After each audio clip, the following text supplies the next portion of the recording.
आज आप बहुत सारी टेक्निक्स का नाम सुनते हैं हेयर ट्रांसप्लांट में। DHI, DHT, AHT, FUE, bio FUE और पता नहीं क्या क्या। तो आज हम बताएंगे इन सब टेक्निक्स में डिफरेंस क्या है। एक चीज आप ध्यान रखिए, जिस भी टेक्निक में आपके कट्स नहीं लग रहे हैं, स्टिचेस नहीं आ रहे हैं, वो एक्चुअली FUE बेस्ड है। अब इसमें आप इसको DHI बोलें, DHT बोलें, AHT बोलें, VHT बोलें, इससे कोई फर्क नहीं पड़ता। इनमें प्रोसेस ऑफ एक्सट्रैक्शन जो है, जिसमें बाल निकाले जाते हैं, वो एक्चुअली FUE बेस्ड है। FUE का मतलब होता है एक एक करके बाल निकालना। हर टेक्निक में बाल उसी तरह निकाले जाते हैं, लेकिन हर टेक्निक में इम्प्लांटेशन प्रोसेस में डिफरेंस होता है और उसी के हिसाब से ट्रांसप्लांट टेक्निक का नाम लिया जाता है। FUE टेक्निक्स में सबसे पुरानी जो इंडिया में आई थी वो डायरेक्ट हेयर ट्रांसप्लांट थी। डायरेक्ट हेयर ट्रांसप्लांट 3-4 साल तक काफी अच्छी रही, उसके बाद वो ऑब्सलीट हो गई है। डायरेक्ट हेयर ट्रांसप्लांट के बाद FUE बहुत चला। FUE के बाद और भी बहुत सारी टेक्निक्स आई। अभी हम जिसको लेटेस्ट बोलते हैं उसको ऑटोलोगस हेयर ट्रांसप्लांट बोलते हैं। अगेन ये भी एक FUE बेस्ड ट्रांसप्लांट है, लेकिन इसमें इम्प्लांटेशन प्रोसेस और करने वाले सर्जन का फर्क होता है। ये एक ऐसी टेक्निक है जिसमें सिर्फ और सिर्फ मेन सर्जन ही फॉलिकल एक्सट्रैक्ट करता है। किसी और टेक्निक में टेक्नीशियंस या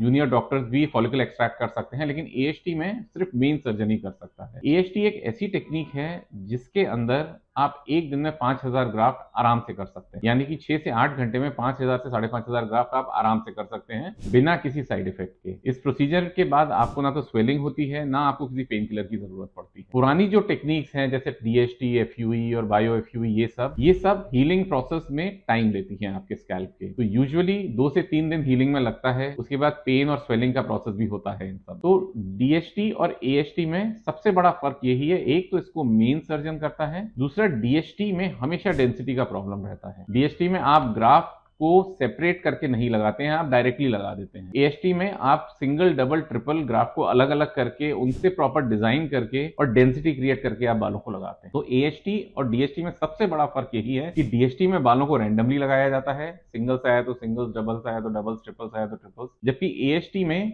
ग्राफ को निकाला जाता है, उनको ग्रोथ फैक्टर्स के साथ मिक्स किया जाता है, उनको अलग अलग सेपरेट किया जाता है माइक्रोस्कोप के अंदर, और उसके बाद एक पैटर्न बनाया जाता है जो आपका नेचुरल पैटर्न है स्कैल्प में हेयर का, उसको बना के फिर उसको इम्प्लांटेशन किया जाता है। इसमें इम्प्लांटेशन टेक्निक में भी बहुत फर्क है। DHT में एक इम्प्लांटर यूज किया जाता है, पेन जैसा डिवाइस, जबकि AHT में इम्प्लांटर की जरूरत नहीं पड़ती। तो आज की तारीख में अगर कोई टेक्निक बेटर है तो वो डेफिनेटली AHT है।